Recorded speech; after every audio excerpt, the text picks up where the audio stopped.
Bobby, do you want to be part of the show? Hi, my name is Maria, And I'm Alex. and welcome back to Bulldog Bias. A very sad show It's this always week. going to be never early, so just have to deal with that. We tried to make it early, but it just didn't happen. Life gets in the way. It never happens. We try to do it every week. It never happens. It's week, so it's never going to happen. Yeah, I mean, we lost, but I feel like it's a good learning point. I'd rather lose a handful of games than do it before finals start. I must admit, I thought there was some interesting inclusions by Bevo. I think we can see Mitch Wallace, who's the vice captain, can't get a game. And he was our leading scorer last year.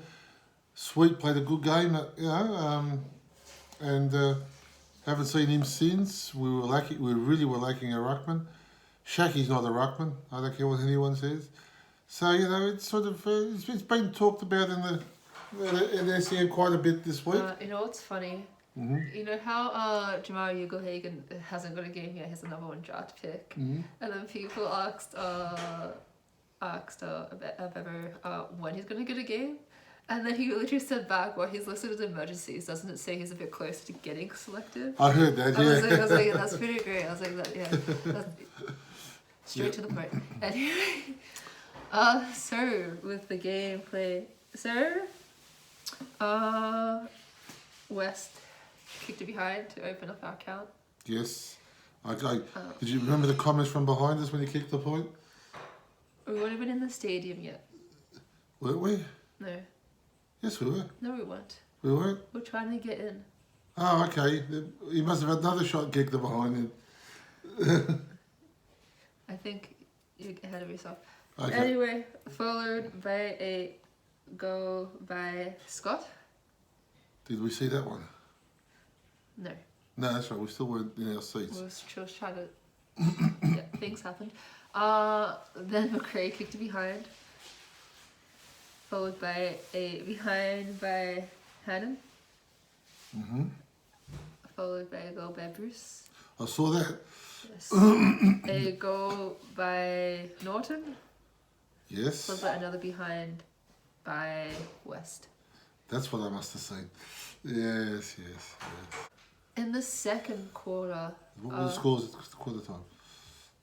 You know what? I only have the scores for the first quarter. Oh, what were the scores at quarter time? 36-24, Richmond were 1-4-10. And then I didn't write them for anything else. Every other quarter bit out of it, to be honest. Mm-hmm. Okay, and then what happened?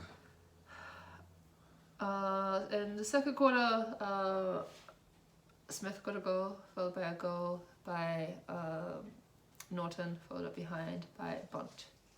Yes. There's a lot of rushed behinds that I don't include because... No, which is fair enough, yeah, you can't.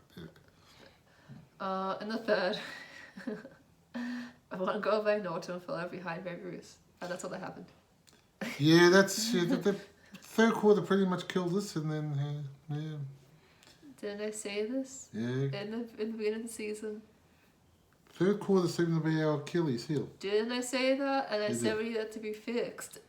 Yeah, it has to be fixed, that's right. That's what I said. We'll just get rid of the third quarter. Yeah, sure. We'll just go straight to the final. No, that's no. No, it's not going to work? Alright. Yep. Then in the fourth quarter, there was a goal by Shaki. Yes. Followed by a behind by Lipinski. And a behind by Bruce. Well, we had our chances, but Norton had a spectacular miss, remember that? And really, turnovers cost us in that last quarter. We really, I mean, I don't know what the stats were for turnovers, but I reckon we would have won the turnover stat. And, I think they panicked a little bit. I think, they panicked a little bit. Do you think that our game plan is suited to have, English and Dunkley in it, and without them, do you think that our game plan should have been different? I think we can cover Dunkley because we've got enough real quality midfielders But I think English was really missed because they got some long bombs in there. Where if English was there, he would have brought them to the ground. They wouldn't have been Richmond marks. I think they missed English more so than Dunkley. You know. So what would you have done in the game plan differently? Well, I don't think you could do much difference because you can't change your game plan in 1 week. You know what I mean? They've been drilled all the pre-season.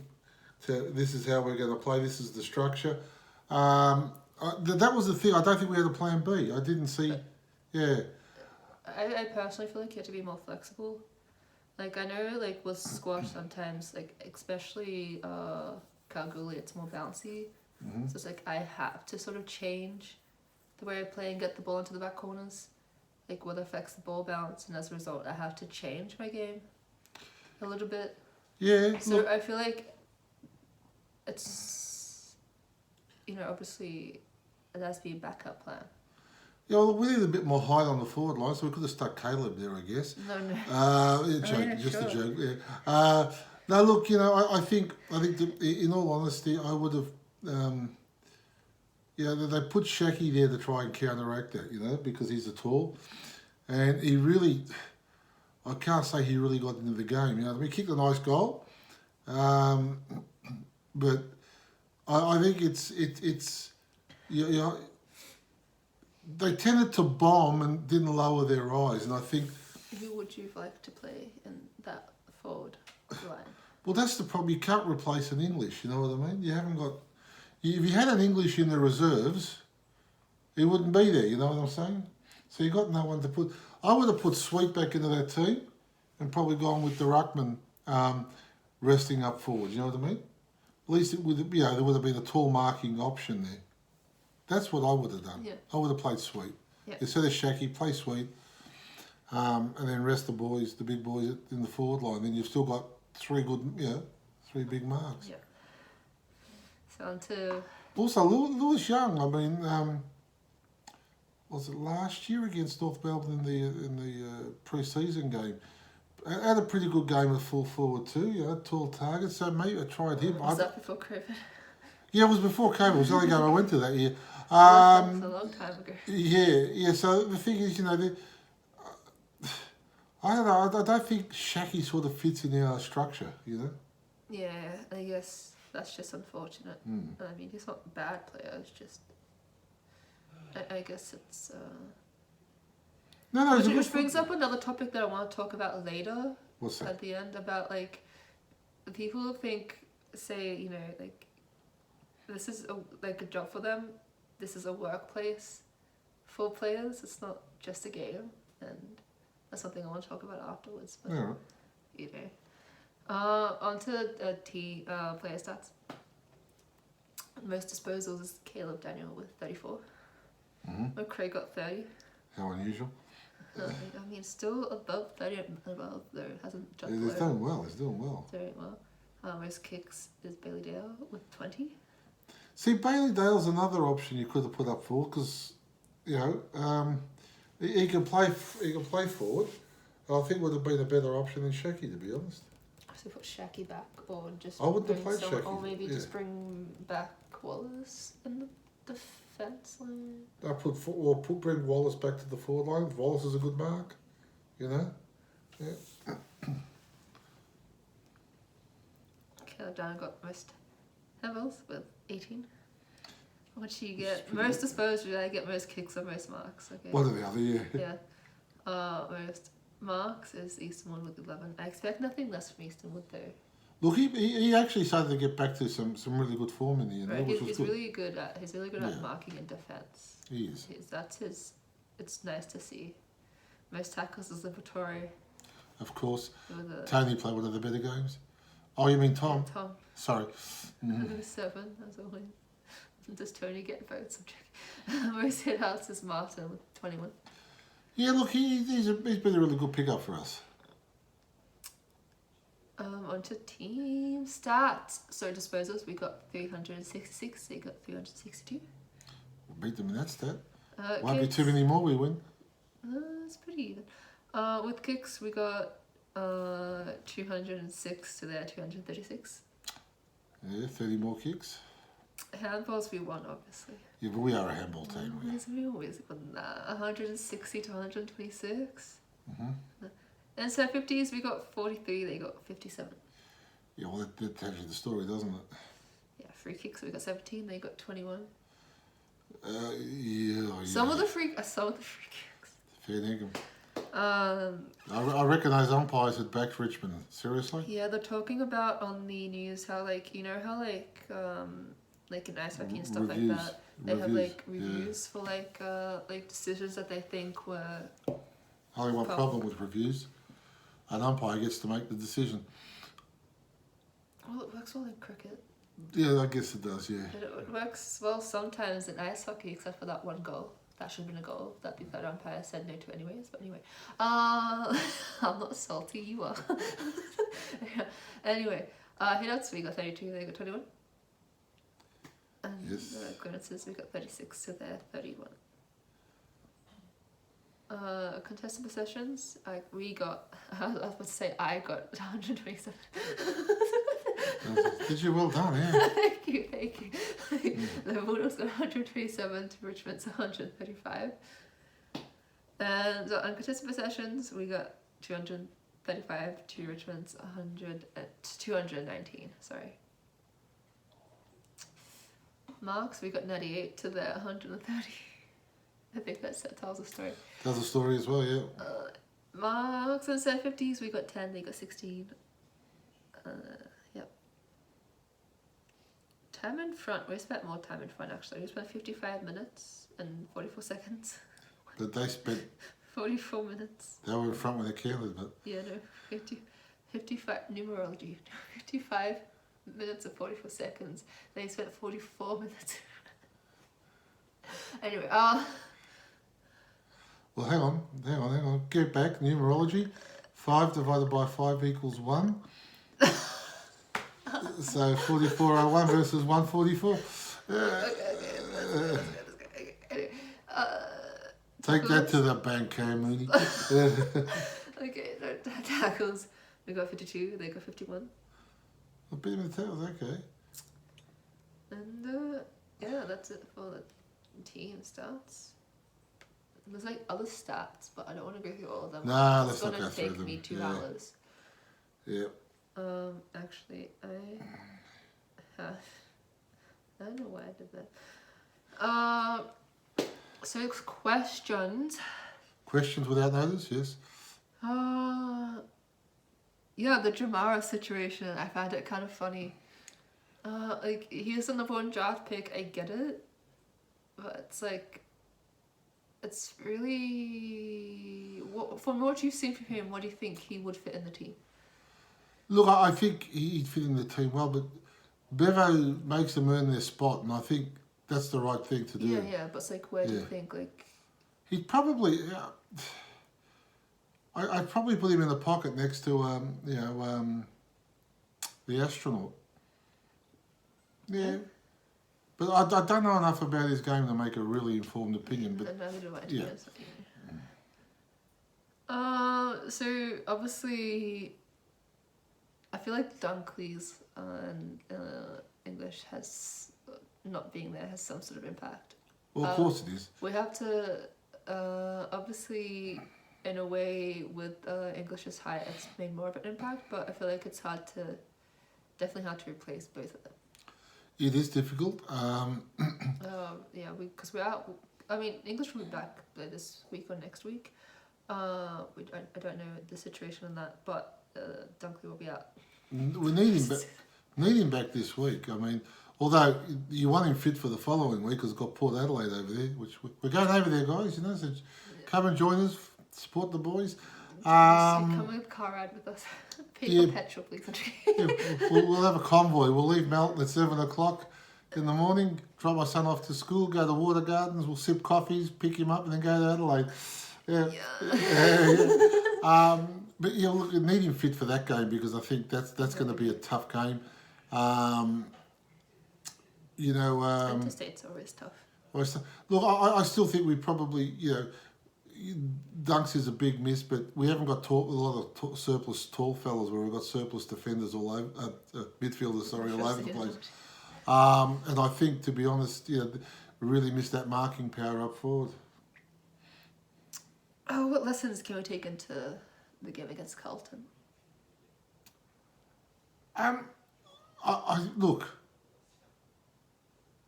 lower the eyes going forward. Carlton won't hurt you as much, but you really don't want to be, you don't want to be turning it over in the back half. And there were a number of kicks that went into the forward line, which just went straight to Richmond players, and that really hurt us. And we've got to keep the turnover there, because a team like Richmond, you turn the ball over somewhere with Richmond, they'll make you pay, and that's exactly what happened. I feel like with it was a bit like the Melbourne Vixens game. It's like they were sort of behind, but they looked like they could have come back, and there were chances. But I feel like that's the hardest game we've played all season. But we weren't totally out of it. No, you know what I'm saying. There's some positives to come out of it. It's not all negative. No, I agree. But I feel like it's good for a learning point of view. Yeah, a loss is always good for a learning. Yeah, look, it's not. You don't want to just. As unrealistic as it is to go into the finals with no losses, you need a few losses. I guess to learn and just to put the fire under. Look, I think everyone's going to lose a game. It's how they come back. They've got to really come back angry against Carlton on the weekend. On Mother's Day, On Mother's Day, yes, it's on Mother's Day. Yeah, Mother's Day. So make my Mother's Day and win. Yep, I'm busy this weekend. Yeah, so the thing is, they've got to bounce back against Carlton. If we lose another one in a row, and we go over to Port Adelaide, they're not going to go chock full of confidence, are they? No. Yeah, you want confidence. Opponent discussion I want to talk about is, I was watching just a fun bonding video between Dunkley and Chilo, and there's always comments that sort of bother me. That's saying, oh, but they both didn't want to be in the team. They're kind of just forced here or something. And I was like, we'll talk about the Dunkley situation. I think we talked about this before. It's sometimes this is a job for them, and a club is the business that they work for. That should be. But they love. Look, Dunkley had a fair gripe. I mean, playing in the ruck. You know what I'm saying? It's not a position he particularly likes to play. And I feel like it's understandable that he didn't want to play for the team if he was going to be playing in the ruck. So I guess it's like, if you're doing stuff in your job that you don't personally like to do, you'd quit your job and find another one. You know what I'm saying? And I feel like that you have to, yes, it's fun and they love it. They love what they do. But you have to look at it as a business standpoint too. And it's with the Chilo situation, it's sometimes you get made redundant and you have to find another company to work for. That's it. You know what I'm saying? And I just went for the simple time. It's yes, it's fun. It's all and they get to do what they love to do for a living, and it's great. Absolutely. But at the same time, it is a business. So. That's right. Correct. That's all I want to say about that. I'm not going to talk about it for too long. Shall we get to the votes? But yes, let's get to the votes. So who are your votes? You go first. Okay. You can write yours down as I'm saying it. All right. Okay, so I gave 3 to Caleb Daniel. I think he deserves it. He's been playing stellar games, but I feel like he hasn't really stood out like he did last week, and I feel like he's deserved points, but hasn't quite got them because we have other star quality players too. You know what I'm saying? Yeah, absolutely. Number 2 to Norton, just because he's kicked a whole heap of our goals. Not a whole heap, but he's the main goal kicker from last week. And number 1, my one vote goes to Wood, just because I feel like he's kind of got that spunk about him back, and it's nice to see him just taking more marks than he has throughout the whole season so far. All right. I think he's getting back to him old self. Well, I gave 3 to English, 2 to Dunkley, and 1 to Tony Liberatore. Oh, hang on, wrong game. Sorry guys, wrong game. All right, Liver got my 3 votes. I mean, he's in and under. I mean, I think people really don't appreciate what Liver does. I think, he doesn't get the accolades he should. You know, every time you look at the bottom of the pack, who was there? Yeah, no, I love it. I know it's a shame, but it's hard to. I want to give everyone votes. It's really hard to pick someone. Caleb, I gave 2 votes to, and you know he played a really good game, probably best game for the season, and then 1 to Jack McRae. I mean, you know he's the most consistent player in the league, really, 30 plus. Yeah, no, it's just we need to give Hunter over it sometimes. It's really hard sometimes. It's really hard, Hunter. We want to give you a vote because we want you to get you on above Tony Liberatore, but like, it's just. So, leave a comment down below, and give us your votes, and we'll read them out. Then we'll read your name out as well. So, in the end of round 7. The votes. Right, it's round 8 this week, right? It is round 8 this week. So at the end of round 7. McRae is number 1 with 21. McRae. Okay, no surprises. English is 2nd with 11. 11. Ooh. Dunkley is still 3rd with 9. Sadly, he's not going to get too many more. I was excited for his Brownlow tally at the end of the year, but number 4, tied for number 4 is Bunt and Tom Liberatore with 8. 5th is Norton with 7. 6 is Caleb Daniel with 5. 7 is still Tony Liberatore with 2. And 8 is Hunter and Wood with 1. They had to. This is hilarious. I'm never not gonna stop laughing. I know. Well, my prediction for this week. Against Carlton, maybe 17. Pain. Okay. I say that every week. All right. 32 points, the Dogs. Against Carlton? Against Carlton. 32 points, yes. What are they on the ladder even, do you know? I don't know. No idea. They're hacks. Why do I feel like they might be in the top 8? They're not. The middle. They're not? They're not in the top 8. Okay, so still 17, just because. 32. Yeah, no. You know, I'm gonna say 17. 17. All right. Yeah. So, yeah, we'll see you guys next week. We will. I mean, it'll be Sunday. Get there to Mother's Day. support the boys. I know it's Mother's Day. Or maybe they want to do something with them. I mean, obviously. Haven't the club got a special for Mother's Day? Like a 20. I don't know. There is some sort of special, but like I don't know what it is on the top of my head. They could. Give the membership department a call. They'll tell you. If you have a membership. If you have, well, that's true. Yes. That is hard. Okay. Anyway, okay. We'll see you next week. See you next week. Have a good time, guys.